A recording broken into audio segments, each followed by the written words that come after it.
सुप्रभातम। 7:58 है। 28 मार्च 2024 गुरुवार। गोरखपुर में मुख्यमंत्री जी के निवास में नर्मदा पुराण 31वां अध्याय 31 अध्याय देवतीर्थ महात्म्य। श्री मार्कंडेय जी कहे, हे धर्मराज, 33 करोड़ देवता जिस तीर्थ के प्रभाव से स्नान कर परम सिद्धि को प्राप्त किए, ऐसे परमश्रेष्ठ देवतीर्थ की श्रद्धालुओं को यात्रा करनी चाहिए। धर्मराज ने जिज्ञासा प्रकट करते हुए कहा, सभी देवगण मायावी दानवों के द्वारा कैसे परास्त हुए और इस तीर्थ में सिद्ध पाने की रूपरेखा क्या रही है। श्री मार्कंडेय जी ने कहा, राजन, पहले युद्ध में अत्यंत बलवान भयंकर दैत्यों ने देवगणों के साथ इंद्र को अपने स्वर्ग से राज्यच्युत कर दिया। हाथी, घोड़े, रथ आदि से दैत्यों ने देव सेना का मर्दन कर दिया। वे देव प्रहारों से जर्जर होकर बड़े दुखित होते हुए अनेक दिशाओं की ओर चले गए। देवगण जंभ, शुंभ, निशुंभ, कुष्मांड, कुहक आदि दैत्यों से पराजित होने के बाद भयग्रस्त हो ब्रह्मा की शरण में गए। वहाँ अग्नि आदि देवों ने पूज्य देव ब्रह्मा को सिर से प्रणाम कर निवेदन किया, हे महाभाग, देखो देखो, दानवों के द्वारा खंड किए गए पुत्रों स्त्रियों से अलग किए गए हम देवता आपकी शरण में आए हैं। सब लोगों के पितामह देवेश की रक्षा करो। परमेश्वर देव प्रभु, आपको छोड़कर हमारी कोई अन्य गति नहीं है। ब्रह्मा जी ने कहा, देवो, तुम सब लोग दानवों के विनाश के लिए नर्मदा पर स्थित होकर तप करो। स्वस्थ हो, तप ही सबसे श्रेष्ठ बल है। मेरे मत से कोई अन्य उपाय नहीं है, कोई मंत्र नहीं, कोई क्रिया भी नहीं। पापों की क्षय करने वाले नर्मदा के जल को छोड़कर कोई पुण्यमय नहीं है। दरिद्रता, रोग, मरण, बंधन और अनेकों महासंकट, ये सभी पाप के फल हैं, ऐसी मेरी बुद्धि है। दारिद्र्यं व्याधि मरणं बंधनं व्यसनानि च एतानि चैव पापस्य फलनानि इति मतिर्मम। ऐसा समझकर तुम लोग कठिन तप करो। परम इष्ट ब्रह्मा के उस यथार्थ वचन को सुनकर अग्नि तप करो।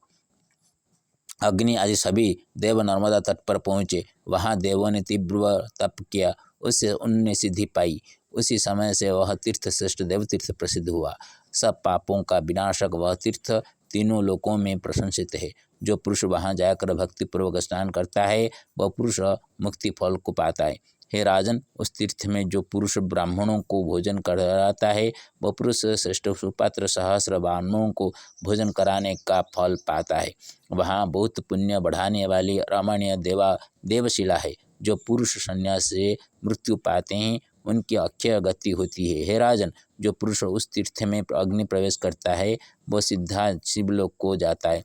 इसी प्रकार स्नान, जप, होम, स्वाध्याय, देव पूजन, पुण्य पाप भी उसी तीर्थ में अक्षय हो जाता है। हे भरत वंशोत्पन्न राजन, इस तीर्थ की यह विधि और उत्पत्ति भी मैंने बताई।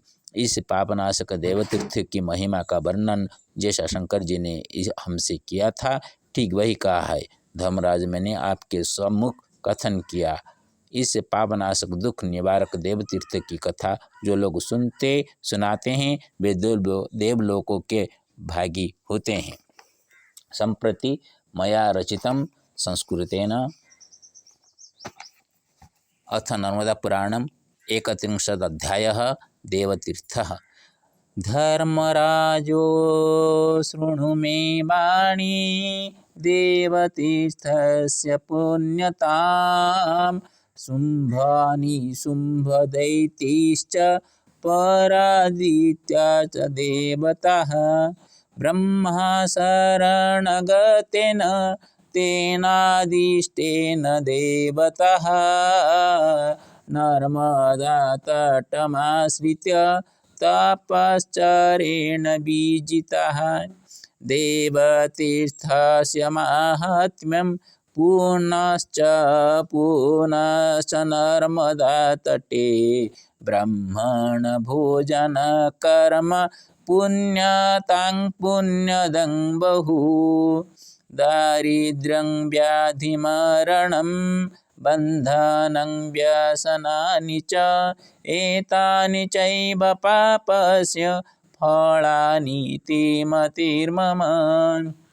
उत्कळ भाषा आहे ओडिया. सोनबाणी मर आहे धर्मराज शुंभ निशुंभ असुर देवांक सहित रण करीतण बिताडित स्वर्गपुर ब्रह्मांक शरण पशी देवगण तांक आदेशे नर्मदा तट आश्रित रे करी तपश्चर्य स्वर्ग सुख पुण्यप्रदा देवतीर्थ तीणु महात्म्य अतुळ दान धर्म कर्म फळ ब्राह्मण भोजन पितृश्राद्ध कर्म होय न केबे विफळ. ओम उग्रं वीरं महाविषर्वतमगं नृसिंहं विषणभद्रमृत्युमूर्तिं नमाम्यहम्. ओम सप्तमुख्य नृसिंहेन सह सप्तमुख्य महालक्ष्मी नमस्ते. ओम त्र्यंबकं जजामहे सुगन्धिं पुष्टिवर्धनम् उर्वारुकमेव मृत्युर्मुख्यमामृतात्. ओम नमो नर्मदेश्वराय नमो नर्मदेश्वराय नमो नर्मदेश्वराय.